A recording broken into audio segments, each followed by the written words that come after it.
I am going to discuss about the most important topic, that is ecosystem and its important components. What is ecosystem? Ecosystem क्या है? Getting important concept है। आप देखो जेके SSB, देखो आप लोगों ने जेके एसएसबी का लेवल देखा होगा, अनप्रिडिक्टेबल है। गेटिंग अब एसेशन रीजन के बेस पे मैं पूछ सकता क्वेश्चन, इसलिए आपको डीप नॉलेज होना बहुत जरूरी है। ठीक है, बहुत सारे जो बच्चे पूछे कि सर आप डीप पढ़ाते हो, देखो जब आप एग्ज़ाम क्वालिफाई नहीं होगा उसके बाद पता चल जाएगा कि कितना पढ़ना पड़ेगा। गेटिंग और बहुत सारे ऐसी चीज़ें हैं, ठीक है, जो हर एक यूट्यूब चैनल डीप से नहीं पढ़ाते कि ताकि देखो एग्ज़ाम में मतलब कि जो पढ़ाई वो नहीं आया गया, ठीक है, अलग से आ गया, ठीक है, जो आपने नहीं पढ़ा फिर क्या फ़ायदा इतना पढ़ने का। गेटिंग आप उतना पढ़ो, ठीक है, आपको लगे एक कॉन्फिडेंस आए और आपके अंदर एक बूस्ट हो कि ताकि आप कैसे भी क्वेश्चन आएगी आप आराम से उसको हैंडल कर पाओगे। Getting you are able to handle. ठीक है, जेके एसएसबी किसी टाइप का भी पूछ सकता है। गेटिंग आपको बस अपना डीप नॉलेज होना चाहिए, स्टैटिक पोर्शन जो भी है वो बिल्कुल क्लियर होना चाहिए। गेटिंग एक पूरी पकड़ होनी चाहिए उस टॉपिक के ऊपर। गेटिंग उसके बाद आप आराम से वो चीज़ें कर सकते हैं। गेटिंग वो तो मैं भी करवाता हूँ। What is ecosystem? It is interaction between living and non living, बस। गेटिंग लेकिन ये थोड़ा, ये बच्चों का सवाल थोड़ा है। गेटिंग अब आप देखो मतलब कंपटीशन कितना बढ़ रहा है, इसीलिए आपने भी हार्डवर्क करना पड़ेगा और इस चीज़ को टैकल करना पड़ेगा। Getting what is ecosystem? Ecosystem क्या है? An ecosystem is defined as the structure and functional unit of biosphere. याद रखना, जो इकोसिस्टम है स्ट्रक्चर और फंक्शनल यूनिट है बायोस्फीयर का। याद रखना, what is ecosystem? An ecosystem is defined as the structural and functional unit of biosphere. पहली बात है आपने याद रखना इकोसिस्टम क्या है, पहली बात आपने याद रखना, an ecosystem is defined as the structure and function unit of biosphere. ठीक है, जो इकोसिस्टम है वो स्ट्रक्चर और फंक्शन यूनिट है किसका? बायोस्फीयर का। Getting consisting of living beings, biotic and physical environment, non living body. मतलब कि ये इंट्रैक्शन है किसके? लिविंग थिंग्स और नॉन लिविंग थिंग के बीच में, और यू कैन से बायोटिक और एबायोटिक कंपोनेंट के बीच में जो इंट्रैक्शन है। गेटिंग लिविंग और नॉन लिविंग थिंग के बीच में। गेटिंग थर्ड पॉइंट आपने क्या याद रखना, both interacting and exchanging material between the. अब दोनों में क्या होता है? इंटरेक्ट होता है और जो भी मटेरियल होता है वो एक्सचेंज होता है। याद रखना, both interacting and exchanging material between the. याद रखना, इकोसिस्टम क्या है? ये स्ट्रक्चर और फंक्शन यूनिट है किसका? बायोस्फीयर का। इसमें किसके बीच में इंटरेक्शन होती है? लिविंग और नॉन लिविंग थिंग के बीच में, या बायोटिक और एबायोटिक के बीच में। इसमें क्या होता है? इन दोनों इंटरेक्ट होते हैं लेकिन मटेरियल भी एक्सचेंज करते हैं आपस में।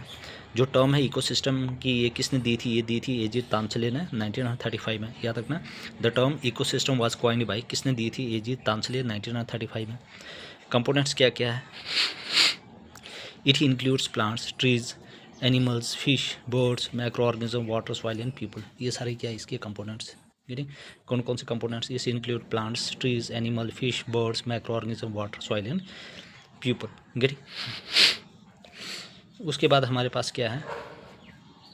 नेक्स्ट हमारे पास है interdependency means function. Ecosystem very greatly in size and element. देखो इकोसिस्टम जो होता है वो वेरी होता रहता है। गेटिंग बट ईच चीज़ है फंक्शनल या फंक्शनिंग यूनिट ऑफ नेचर, लेकिन हर एक जो चीज़ है वो क्या फंक्शनिंग यूनिट है नेचर का। Getting everything that lives in ecosystem is depend on all other species. मतलब हर एक चीज़ जो होता है एक दूसरे स्पीशीज के ऊपर क्या होता है? डिपेंड होता है।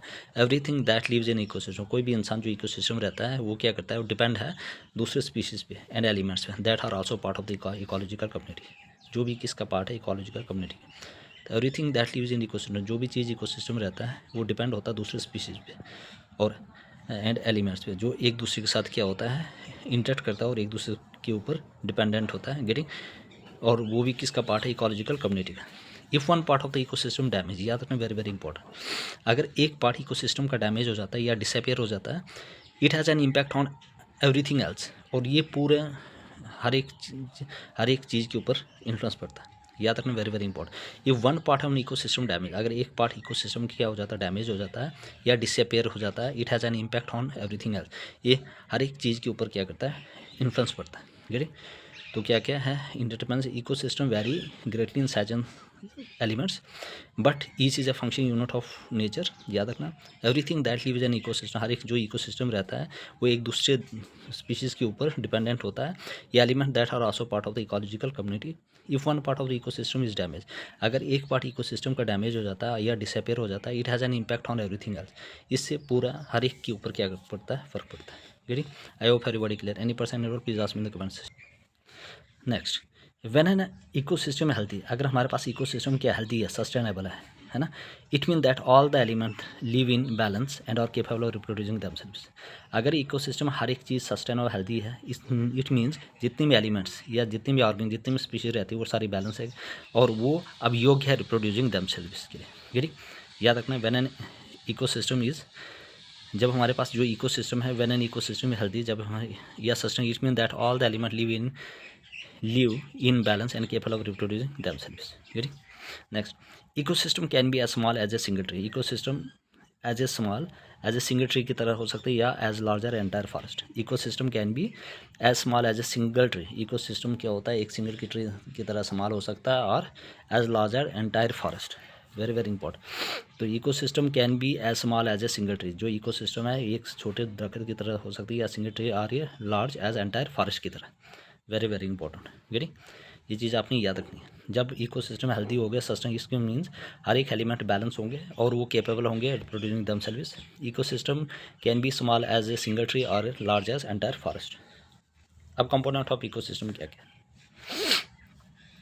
The component of ecosystem and environment are same. जो भी कंपोनेंट इकोसिस्टम और एनवायरनमेंट क्या है वो दोनों सेम है. याद रखना, component of ecosystem means the component of ecosystem and environment are same. जो कंपोनेंट्स है, components of ecosystem, the component of ecosystem and environment are same. जो कंपोनेंट ऑफ इकोसिस्टम और एनवायरनमेंट के क्या होते हैं, सेम होते हैं. अबायोटिक कंपोनेंट्स क्या होता है, नॉन लिविंग कंपोनेंट. इसमें क्या होता है, non living and inorganic part of the world. जो अबायोटिक कंपोनेंट्स होते हैं ये क्या होता है एक्चुअली में, ये अबायोटिक और inorganic part of the world है. याद रखना, व्हाट इज एबायोटिक कंपोनेंट.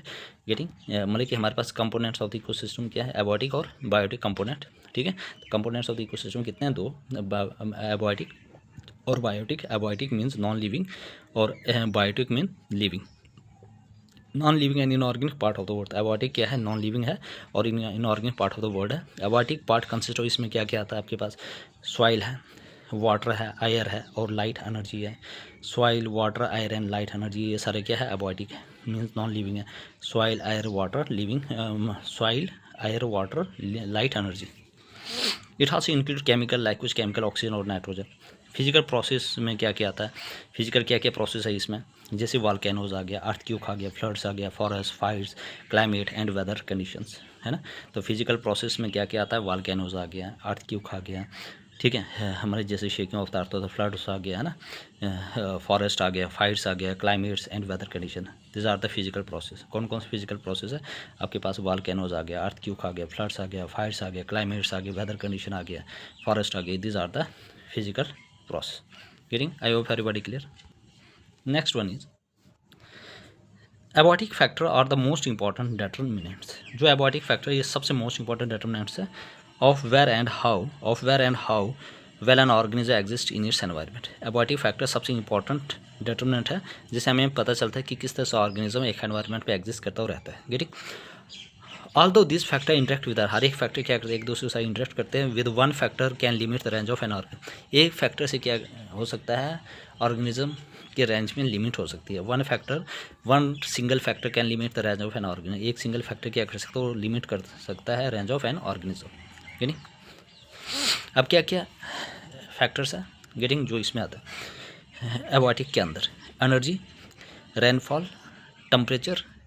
ठीक है, एनर्जी, रेनफॉल, टेम्परेचर, ये सारे क्या आते हैं इसके अंदर. और भी हमारे पास फैक्टर है, ठीक है, जैसे सबस्ट्रेटम है. ठीक है, कौन कौन से, जैसे आपके पास कौन सा सबस्ट्रेटम है.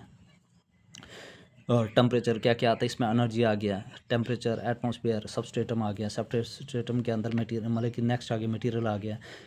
ठीक है, उसके बाद आ गया आपके पास लेटीट्यूड और ऑल्टीट्यूड. ये सारे इसके ऊपर मतलब कि इसके जो एबायोटिक फैक्टर्स के फर्दर मतलब कि जो ऑर्गेनिज्म के रेंज को लिमिट कर सकता है. गेटिंग? मतलब इन्फ्लुएंस कर सकता है.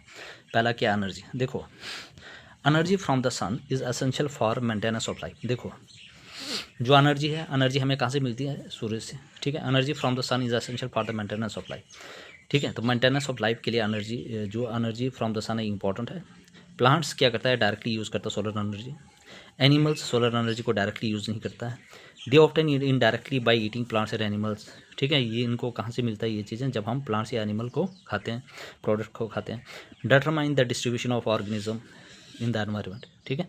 तो पहला one is energy, energy from the sun is essential for maintenance of life. Second, plants use directly solar energy, plants क्या करता है वो डायरेक्टली यूज़ करता है सोलर एनर्जी को। एनिमल्स डायरेक्टली यूज़ नहीं करता है, ठीक है। दे ऑप्टेन इट, हम लोग कैसे इसको ऑप्टेन करते हैं, बाई कंज्यूमिंग या बाई ईटिंग प्लांट्स और एनिमल प्रोडक्ट आर बोथ, या प्लांट्स का प्रोडक्ट या एनिमल या दोनों। Determine the distribution of organ in the environment. Next one is the rainfall, rainfall is the most important factors.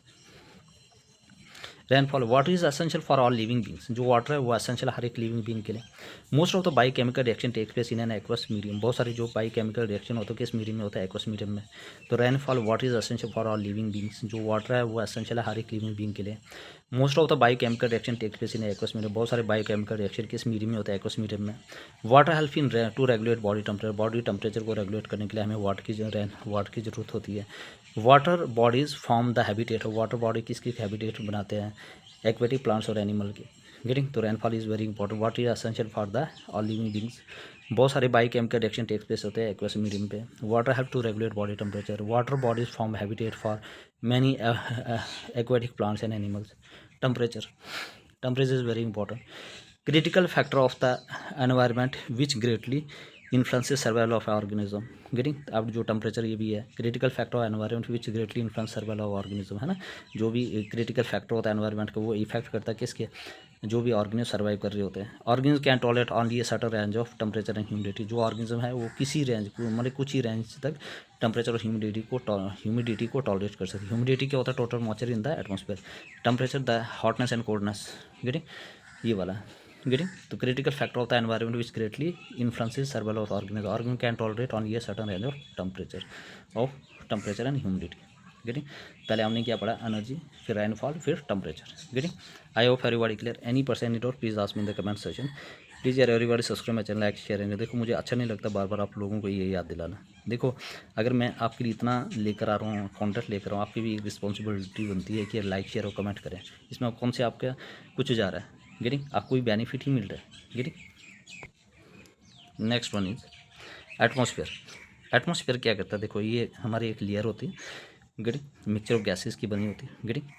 Atmosphere क्या है, earth atmosphere is responsible for creating conditions, जो earth atmosphere है वो responsible होता है condition को create करने के लिए। Suitable for existence of healthy biosphere, की ताकि ये सूटेबल होता है कि हेल्दी बायोस्फीयर बने रहे ऑन दिस प्लैनेट, ठीक है। एटमॉस्फेयर पता है, ठीक है। Substrate, land covered by soil, जो भी हमारी लैंड है वो किससे काउड है, सॉइल से। Wide variety of macros, protozoa, fungi, small animals, invertebrates, 3 वीट, है ना, ये वाली चीज़ें हैं। Roots of plant pierce through the soil, है ना, रूट्स ऑफ प्लांट्स क्या है, सॉइल के अंदर है ताकि वो वाटर और न्यूट्रिएंट्स को एब्जॉर्ब कर सके। Animals, organic can be terrestrial और एक्वेटिक, एनिमल्स ऑर्गेनिक या तो टेरेस्ट्रियल हो सकते हैं या तो एक्वेटिक, या तो लैंड के ऊपर रहते हैं या तो पानी के अंदर। Some organism macro live in hot water under the sea, बहुत सारे ऑर्गेनिज्म जो है हॉट वाटर के अंदर रहते हैं, मतलब कि अंडर द सी, है ना। तो ये आगे सबस्ट्रेट। मटेरियल्स, ठीक है, हमारे पास 2 किस्म के मटेरियल होते हैं, वन है organic and second is inorganic. Organic material क्या होता है, जैसे protein, carbohydrates, fats, lipids, such as protein, carbohydrate, lipid, ठीक है, ह्यूमिक सब्सटेंसेस, ठीक है, और form from inorganic compound in decomposition, ये कहाँ से बनते हैं, इनऑर्गेनिक कंपाउंड से बनते हैं फ्रॉम, ठीक है, ऑन डिकम्पोजिशन, गेटिंग। तो ऑर्गेनिक कंपाउंड्स किससे बनते हैं, इनऑर्गेनिक कंपाउंड से बनते हैं ऑन डिकम्पोजिशन, वेरी वेरी कौन कौन से, protein, carbohydrates, lipids, humic substance, protein, carbohydrates, lipids, humic substances. The organic compounds such as proteins, carbohydrate, lipid, humic substances are formed from inorganic compounds on decomposition. कहाँ से बनते हैं, inorganic compounds से बनते हैं on decomposition. Inorganic compounds क्या है, such as carbon dioxide, carbon, water, sulfur, nitrates, phosphate, ions of various metal are essential for organism to survive. ठीक है, इनऑर्गेनिक देखो ऑर्गेनिक सब्सटेंस कहाँ से बनते हैं, इनऑर्गेनिक्स ऑन डिकम्पोजिशन, कौन कौन से, protein, carbohydrates, lipids, humic substance. Inorganic क्या, जैसे कार्बन डाइऑक्साइड, कार्बन, उसके बाद water, sulphur, nitrates, phosphate, ions of various metal और essential for organism to survive, ये सारा इंपॉर्टेंट है ऑर्गेनिज्म को सर्वाइव करने के लिए इनऑर्गेनिक सब्सटेंस। अब last one is latitude and altitude. Latitude and altitude क्या है, लैटीट्यूड क्या करता है, strong influences on an area temperature, ये क्या करता है, स्ट्रॉन्ग इन्फ्लुएंस करता है जो भी एरिया का टेम्परेचर होता है, ठीक है, resulting in the change of climate, ठीक है, जिससे क्या होता है, क्लाइमेट में चेंज आता है, change of climate such as polar, tropical and temperate, getting. तो latitude strongly influence on an area temperature resulting in the change of climate such as polar, tropical and temperate. From sea level to highest peak, sea level से लेकर आप highest peak तक wildlife is influence by altitude. Sea level से लेकर highest peak तक जो wild life है वो किसके इन्फ्लुएंस होता है, बाय आल्टीट्यूड का। गेटिंग एंड आल्टीट्यूड इनकेस जैसे आल्टीट्यूड बढ़ता है the year becomes colder and dryer affecting wild life accordingly. Getting जैसे ही आल्टीट्यूड बढ़ता है तो क्लाइमेट कैसे होता है, कोल्ड एंड ड्रायर, और जिससे क्या होता है वाइल्ड लाइफ के ऊपर इफेक्ट पड़ता है। गेटिंग तो आल्टीट्यूड, लेटीट्यूड आल्टीट्यूड से भी क्या करता है, ये भी हमारे पास एबायोटिक फैक्टर है। तो latitude strong influence on an area temperature change of climate of such as polar, tropical and temperate. From sea level to highest peak, wildlife is influenced by altitude. As altitude increases, the air become colder and drier, affecting wildlife accordingly. I hope everybody clear. Any person, any doubt, please ask me in the comment section. Getting most important. Getting इसलिए please देखो मुझे भी motivation मिलता है जब आप लोग comments करते हो, लाइक्स करते हो, शेयर करते हो, गेटिंग सब्सक्राइब करते हो, तो मुझे भी लगता है कि आपके लिए मैं अच्छा कंटेंट लेकर आऊँ ताकि आप आराम से इस एग्ज़ाम को क्रैक कर पाओ। ठीक, तो फ्री में मैं आप लोगों को इतना चीज़ें लेकर आ रहा हूँ, फिर भी आप लोग इस चीज़ को सब्सक्राइब नहीं करते हो। हाँ, जिसको अगर नहीं लगता है कि अच्छा नहीं कंटेंट तो कोई बात नहीं, आप देखना बंद करें मेरा चैनल। फिटिंग कोई वो नहीं है, लेकिन जिसको अच्छा लगता है, जो रियली में इस एग्जामिनेशन की तैयारी कर रहे हैं, जिनको लगता है कि अथेंटिक कंटेंट है जो हेल्पफुल है आपकी एग्जामिनेशन के लिए, तो please everybody subscribe, like, share and comment also, so that मुझे भी मोटिवेशन मिलता है कि जो भी मैं आप लोगों के लिए कर रहा हूँ वो आपके लिए बेनिफिशियल होगा। ठीक, और ऐसे बच्चे जो ऑनलाइन या ऑफलाइन इतनी पेमेंट मतलब कि नहीं कर सकते, नहीं पे कर सकते, तो उनके लिए हेल्प हो जाएगी ताकि वो अपना जो भी सपना उसको पूरा कर सके। ठीक है, इसलिए please everybody subscribe my channel, like, share and comment.